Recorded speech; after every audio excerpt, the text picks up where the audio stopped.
महर्षि रमण के साथ सत्संग करते हुए एक साधक ने आनंद के बारे में कुछ प्रश्न पूछे। उसने पूछा कि महर्षि, आनंद क्या है? क्या यह आत्मा में स्थित है या इस संसार में? हम अपने व्यवहार में आनंद का अनुभव नहीं कर पाते। वास्तव में यह कैसा होता है और इसका उदय कब होता है? तब महर्षि रमन ने कहा, जब हमारी इच्छा की वस्तु अथवा उसकी स्मृति से हमारा संपर्क होता है तथा जब हमारा अवांछनीय पदार्थों अथवा उनकी स्मृति से संपर्क हट जाता है, तब हम उसे आनंद कहते हैं। यह आनंद केवल सापेक्ष है तथा इसे सुख कहना ही अधिक उपयुक्त होगा, परंतु मनुष्य पूर्ण तथा स्थायी आनंद चाहते हैं। यह आनंद पदार्थों में नहीं है, अपितु आत्मा में है, आपके स्वयं के अंदर है। इसी का नाम परम शांति है तथा यह अवस्था दुख सुख से परे है।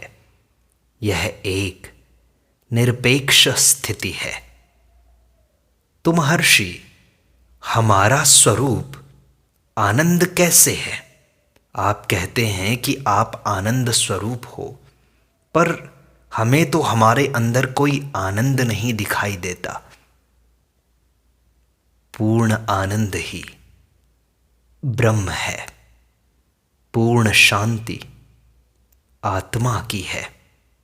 उसी की एकमात्र सत्ता है तथा वह चेतन है। तत्वज्ञान अथवा भक्ति मार्ग से भी यही निष्कर्ष निकलता है। प्रभु से हम परम आनंद की याचना करते हैं और उनके अनुग्रह से उसे प्राप्त करते हैं। परम आनंद का देने वाला स्वयं भी तो परम आनंद ही होगा, असीम भी होगा, अनंत भी होगा। अतः हमारा जो इष्ट है, ईश्वर, वह अनंत शक्ति तथा परम आनंद स्वरूप है। ब्रह्म पूर्ण, अव्यक्त एवं अनंत है, जो ईश्वर से अपना निज आनंद प्राप्त करना चाहते हैं। आध्यात्मिक दृष्टि से वे स्वतः ही आनंद स्वरूप हैं। जीव विज्ञान की दृष्टि से जीव आनंद की प्राप्ति के लिए ही सब शारीरिक क्रियाएं करता है। सुख ही हमारी उन्नति में सहायक है। भोजन, व्यायाम, विश्राम, समूह में रहने की इच्छाएं, ये हमारा सुख है। सुख का मनोविज्ञान कदाचित इस प्रकार है। हमारा वास्तविक स्वरूप है पूर्ण आनंद। इस कल्पना को मानकर चलिए। पूर्ण ब्रह्म का ईश्वर तथा माया व प्रकृति में विघटित हो जाना ही सृष्टि कहलाता है। अब माया के दो भाग हैं। परा, जो आधार तत्व है, तथा अपरा, जिसमें पंच तत्व तथा मन, बुद्धि एवं अहंकार, ये 8 तत्व आते हैं। अहम की पूर्णता सहसा तब भंग होती है जब किसी वस्तु का अभाव प्रतीत होता है तथा किसी वस्तु की इच्छा अथवा कुछ कार्य करने की कामना उत्पन्न होती है। उस इच्छा की संतुष्टि होने के बाद उस अभाव की पूर्ति होने से, अहम के प्रसन्न हो जाने से मूल पूर्णता पुनः अपने स्वरूप में आ जाती है। इसलिए आनंद हमारी स्वाभाविक स्थिति अथवा स्वभाव कहा गया है।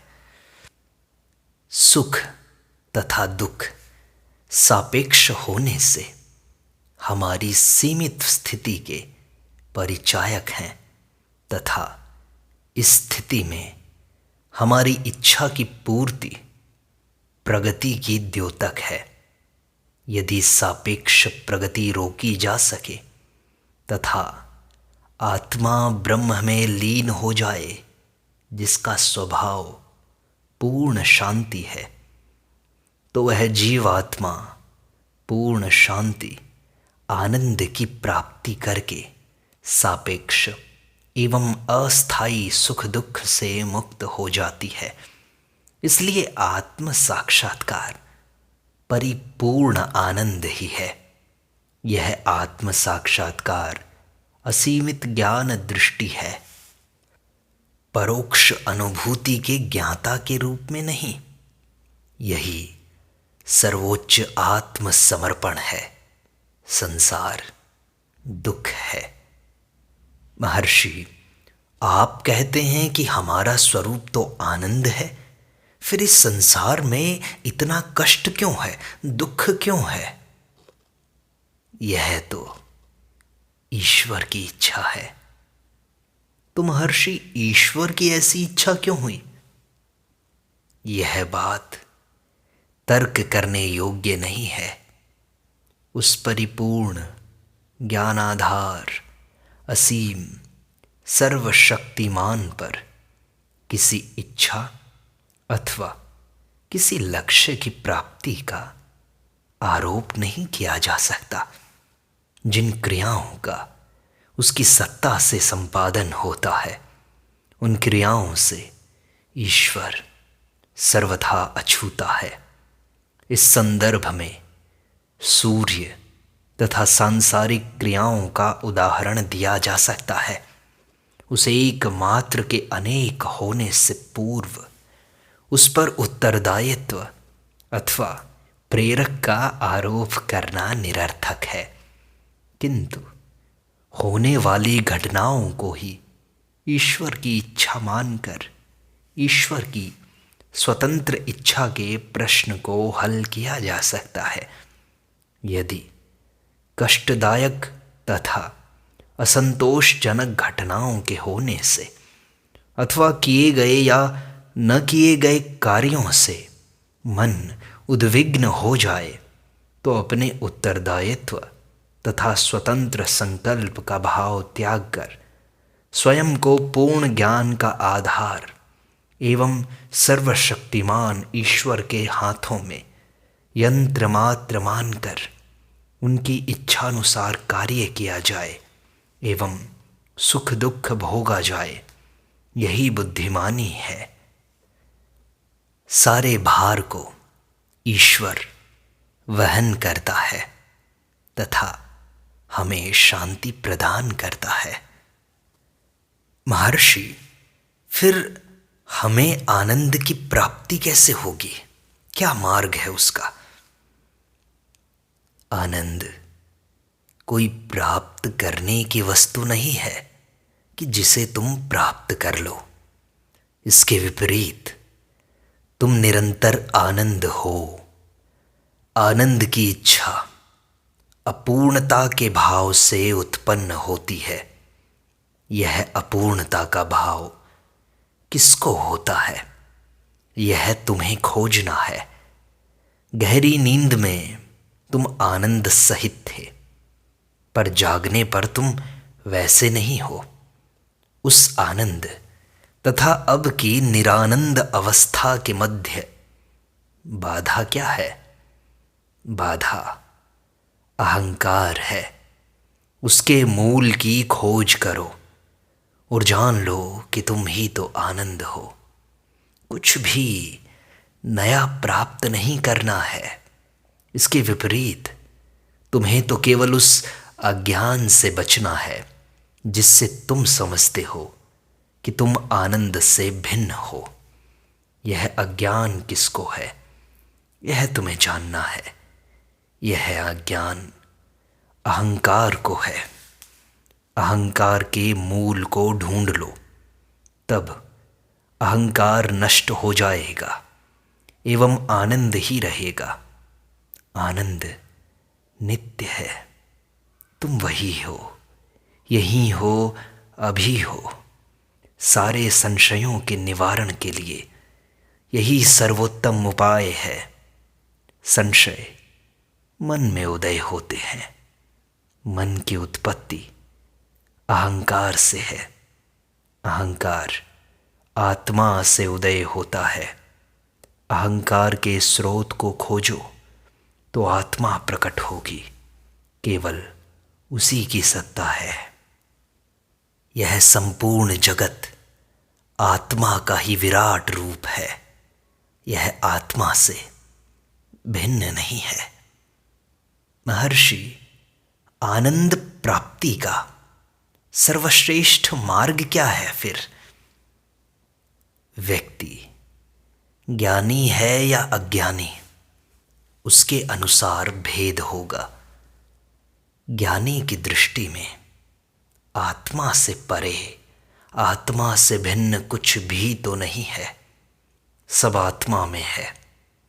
यह अनुमान मिथ्या है कि जगत है, उसमें एक शरीर है तथा उस शरीर में तुम निवास करते हो।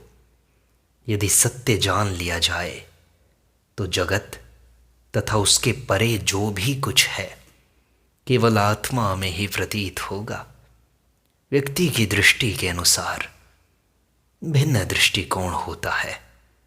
दृष्टि आँखों से है।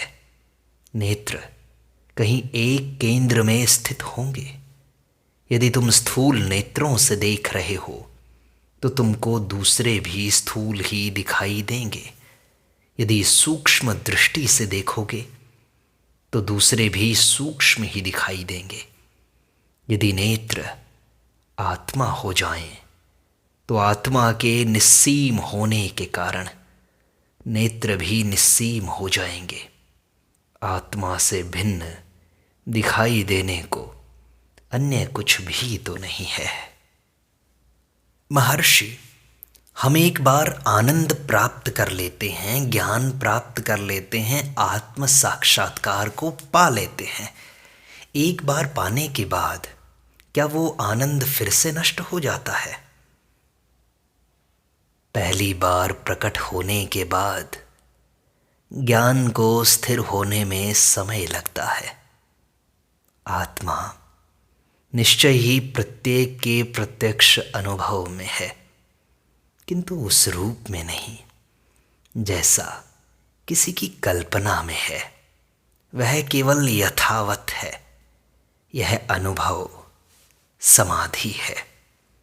जिस प्रकार मंत्र शक्ति तथा अन्य विधियों से अग्नि जलाती नहीं है, जबकि सामान्यतः अग्नि का स्वभाव है जलाना, दहन करना, इसी प्रकार आत्मा वासनाओं से ढकी रहती है तथा वासना रहित अवस्था में स्वयं को प्रकट करती है। वासनाओं के घटने बढ़ने के कारण ज्ञान को स्थिर होने में समय लगता है। अस्थिर ज्ञान पुनर्जन्म को रोकने में समर्थ नहीं है। वासनाओं के साथ साथ रहते आनंद, ज्ञान स्थिर नहीं रह पाता। यह सत्य है कि महान गुरु के सानिध्य में वासनाएं क्रियाशील नहीं रहती हैं। मन शांत हो जाता है एवं समाधि हो जाती है। जिस प्रकार अन्य विधियों से अग्नि जलाती नहीं, उसी प्रकार गुरु के समीप रहने से शिष्य यथार्थ ज्ञान तथा वास्तविक अनुभव प्राप्त कर लेता है। इसमें दृढ़ रहने हेतु आगे प्रयासों की आवश्यकता है। वह अपने स्वयं का वास्तविक अस्तित्व जान लेता है और इस प्रकार अपने ही जीवन में नित्य आनंद पा लेता है और मुक्त हो जाता है।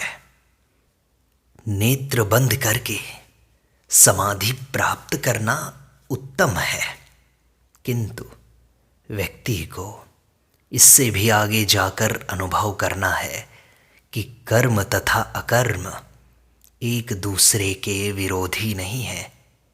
कर्मशील रहते हुए समाधि न रहने का भय अज्ञान का चिन्ह है। समाधि प्रत्येक व्यक्ति का स्वाभाविक जीवन होना आवश्यक है। हमारे कर्म व अकर्म से परे भी एक स्थिति है। जब तक वह अवस्था प्राप्त न हो जाए, प्रयत्न की आवश्यकता है।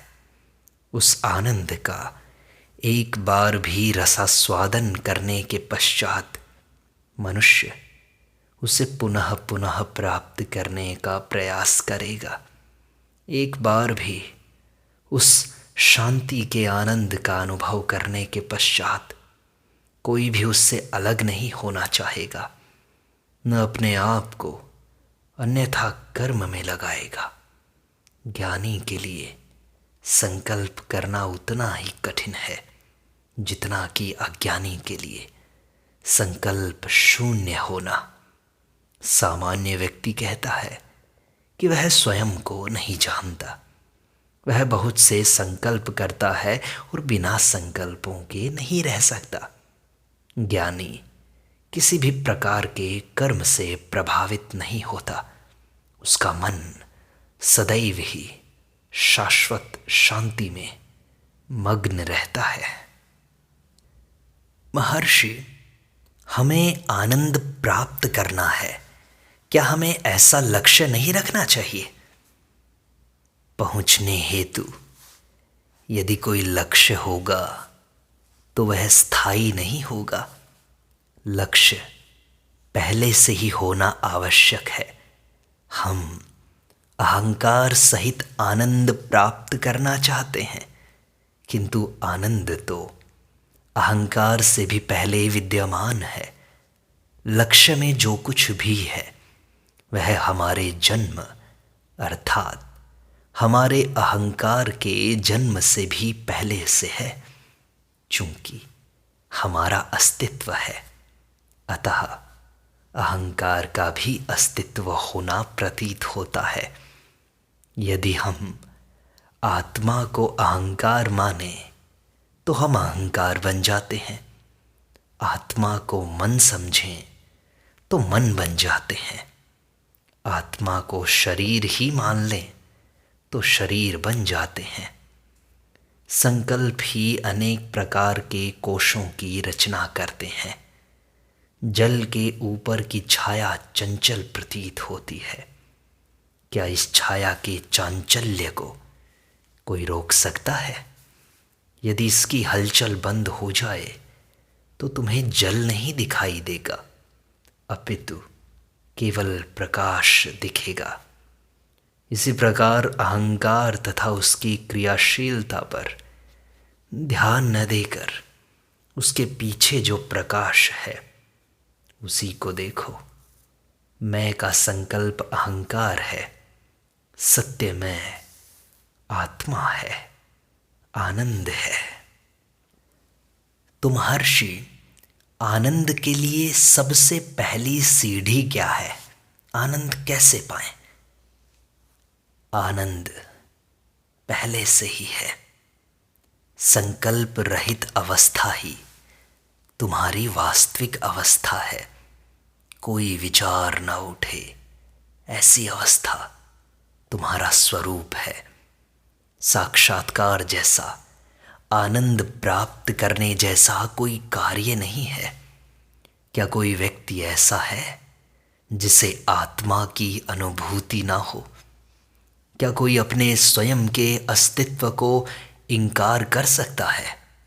साक्षात करने का अर्थ होगा कि दो आत्माएं हैं, एक साक्षात करने वाली और दूसरी साक्षात की जाने वाली।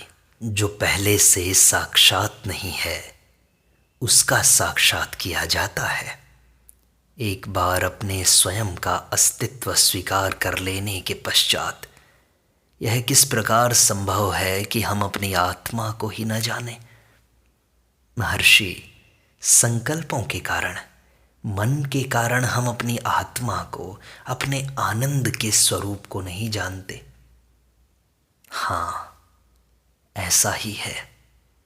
यह मन ही बीच में खड़ा होता है और हमारे आनंद पर पर्दा डाल देता है। अपने अस्तित्व का हमें कैसे भान होता है? यदि तुम कहो कि अपने चारों ओर जगत के कारण, तो तुमको यह कैसे मालूम होगा कि तुम गहरी नींद में भी थे?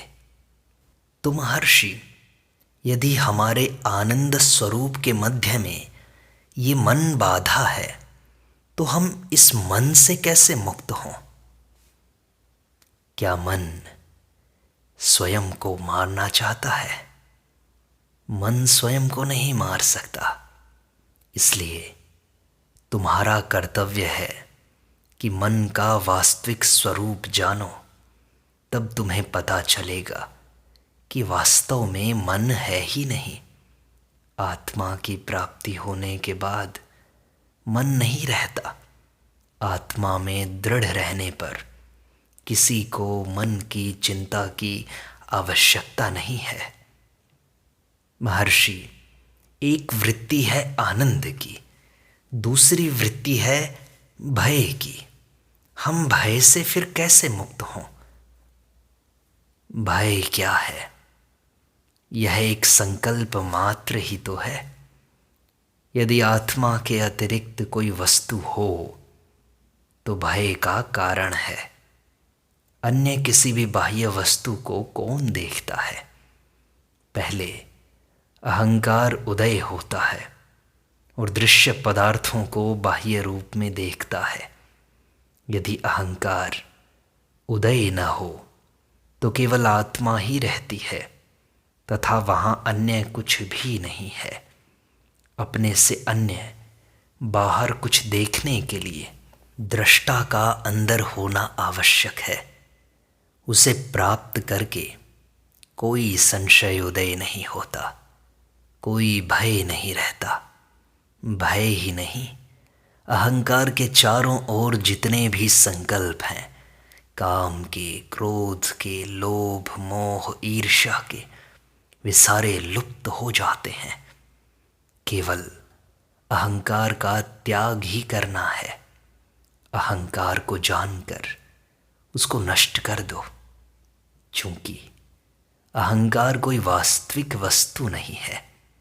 अतः यह अपने आप ही नष्ट हो जाएगा एवं आनंद अपने आप प्रकाशित होगा। यह पद्धति प्रत्यक्ष है, जबकि अन्य पद्धतियों में अहंकार बना ही रहता है। उन पद्धतियों में अनेक संशय उदय होते हैं एवं शाश्वत प्रश्न अंतिम में हल करने के लिए बचा ही रहता है। किंतु इस पद्धति में अंतिम प्रश्न एक ही है तथा आरंभ से ही यह सामने आ जाता है। इस प्रकार से की जाने वाली खोज में किसी साधना की आवश्यकता नहीं है। तुम बस ये साधना करते जाओ, अपने मन को खोजो, अहंकार के मूल को ढूंढो, तब तुम वास्तविक आनंद पालोगे।